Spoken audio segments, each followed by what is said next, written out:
Assalamualaikum dan selamat pagi. Mari kita teruskan kelas PDPR Bahasa Melayu tahun 2, 23 Ogos 2021, hari Isnin bersama dengan Cikgu Syuhada.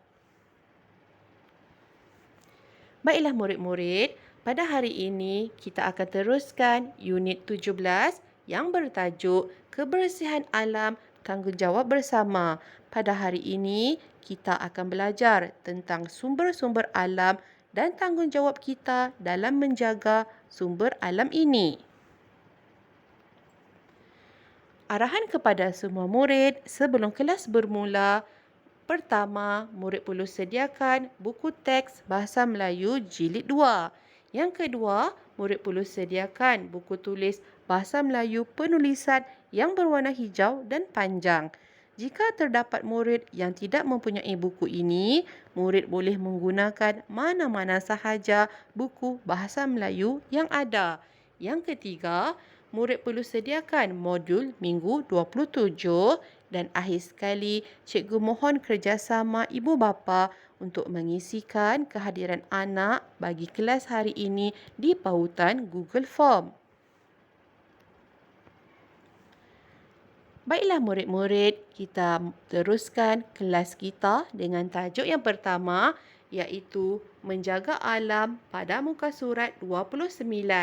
Arahan, murid diminta untuk melengkapkan dialog dan salin semula di dalam buku tulis. Pada muka surat 29 ini, kita dapat lihat perbualan dialog di antara Alice dan ayahnya. Mari membaca bersama dengan cikgu. Alice, ayah, semasa di sekolah tadi, Cikgu Fazli menasihati kami agar menjaga kebersihan alam sekitar. Ayah, betul kata Cikgu Fazli, semua orang mesti menjaga alam sekitar. Tahukah Alice mengapa? Alice, tahu ayah, jika alam sekitar bersih, kita dapat hidup sejahtera. Ayah, apakah sumber alam yang perlu kita jaga, Alice? Alice, ruangan kosong. Ayah, bagaimana kita menjaga sumber itu? Alice, ruangan kosong.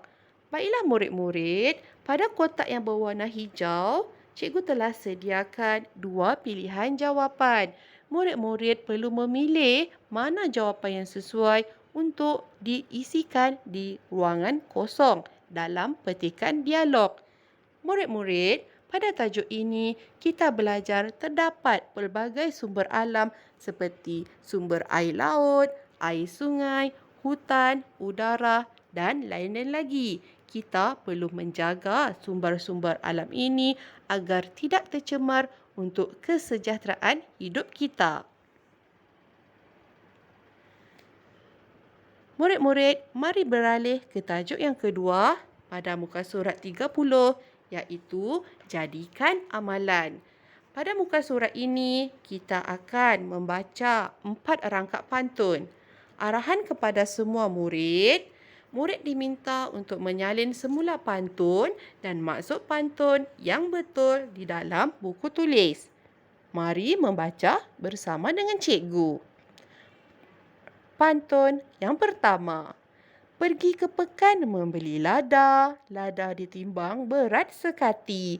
Air digunakan berpada-pada, jangan dibuang sesuka hati. Pantun yang kedua.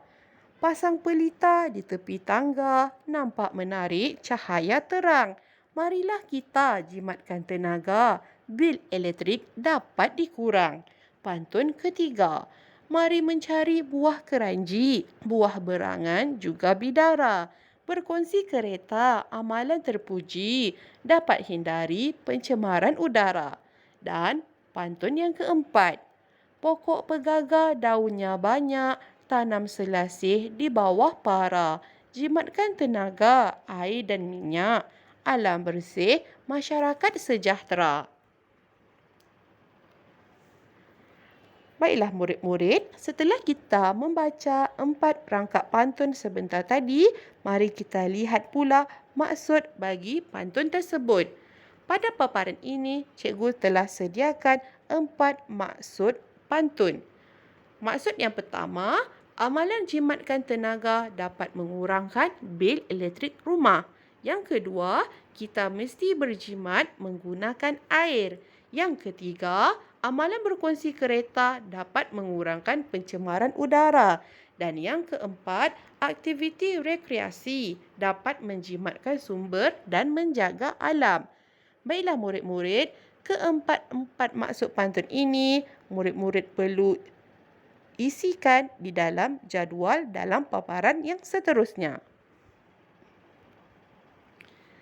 Setelah murid membaca pantun dan membaca maksud pantun, pada latihan tajuk yang kedua ini, cikgu minta untuk murid membina jadual di dalam buku tulis dan murid perlu lengkapkan jadual ini dengan pantun dan maksud pantun yang betul. Tajuk yang ketiga pada hari ini ialah amalan bijak pada muka surat 31. Arahan, murid perlu isikan tempat kosong dengan jawapan yang betul dan salin semula petikan di dalam buku. Murid-murid, pada muka surat 31 ini, kita akan belajar mengenai tong kitar semula. Apakah itu tong kitar semula? Murid-murid, mari kita lihat info mengenai tong kitar semula. Tong kitar semula mempunyai 3 warna, iaitu biru, coklat dan jingga. Ketiga-tiga tong ini mempunyai fungsi yang berlainan. Tong biru digunakan untuk mengumpulkan kertas seperti buku, surat khabar dan majalah. Tong coklat pula digunakan untuk barangan kaca seperti botol kaca, balang makanan dan botol ubat. Dan tong berwarna jingga pula digunakan untuk mengumpulkan tin aluminium dan plastik seperti tin minuman, beg plastik, botol air mineral dan bekas makanan. Setelah kita mengenali mengenai tong kitar semula, mari kita membaca bersama-sama. Baiklah murid-murid, pada muka surat 31 ini terdapat 4 perenggan yang murid perlu salin di dalam buku tulis. Perenggan yang pertama, petang itu Alice dan ibunya ke pasar raya. Sebelum masuk ke pasar raya, Alice dan ibunya menuju ke pusat kitar semula. Perenggan yang kedua, Alice mengeluarkan semua barang yang dibawanya. Antara barang tersebut ialah surat khabar, bekas plastik dan botol kaca. Alice mengeluarkan semua barang itu dengan berhati-hati.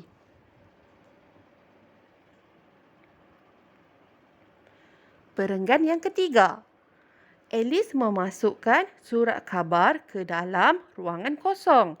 Selepas itu, dia memasukkan ruangan kosong ke dalam tong berwarna jingga. Kemudian, Alice memasukkan ruangan kosong. Dan perenggan yang keempat, Alice dan ibunya kemudian ke pasar raya membeli barang. Semasa di kaunter bayaran, Alice menggunakan beg mesra alam bagi menggantikan beg plastik untuk mengisi barang. Tindakan Alice ini dapat menjimatkan wang dan menjaga alam sekitar. Baiklah murid-murid, tugasan murid-murid bagi tajuk yang ketiga ialah menyalin keempat-empat perangkat ini di dalam buku tulis dan melengkapkan ruangan kosong dengan jawapan yang betul. Seterusnya ialah latihan tata bahasa. Bagi minggu ini, latihan tata bahasa murid perlu lengkapkan di dalam modul minggu 27. Latihan tata bahasa yang pertama, arahan, murid perlu isikan tempat kosong dengan pilihan jawapan yang sesuai. Terdapat 4 pilihan jawapan bagi 4 ruangan kosong yang terdapat pada latihan. Murid perlu memilih mana yang sesuai mengikut gambar. Seterusnya, latihan yang kedua dalam modul minggu 27, murid perlu mengisikan tempat kosong dengan jawapan yang sesuai. Cikgu telah memberikan 5 pilihan jawapan. Murid hanya perlu mengisi sahaja pilihan jawapan yang betul mengikut soalan.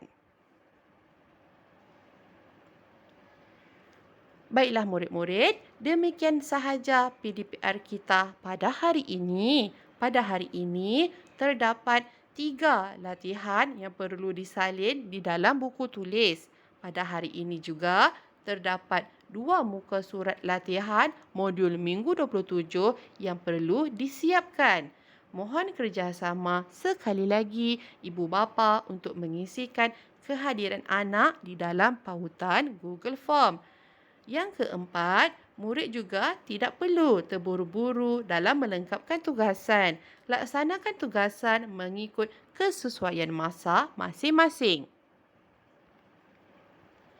Terima kasih daripada cikgu dan sehingga berjumpa lagi pada minggu hadapan. Cikgu harap murid dapat serba sedikit mengenai tanggungjawab dalam menjaga alam sekitar untuk tajuk pembelajaran kita pada hari ini. Jaga diri semua anak murid cikgu. Assalamualaikum warahmatullahi wabarakatuh.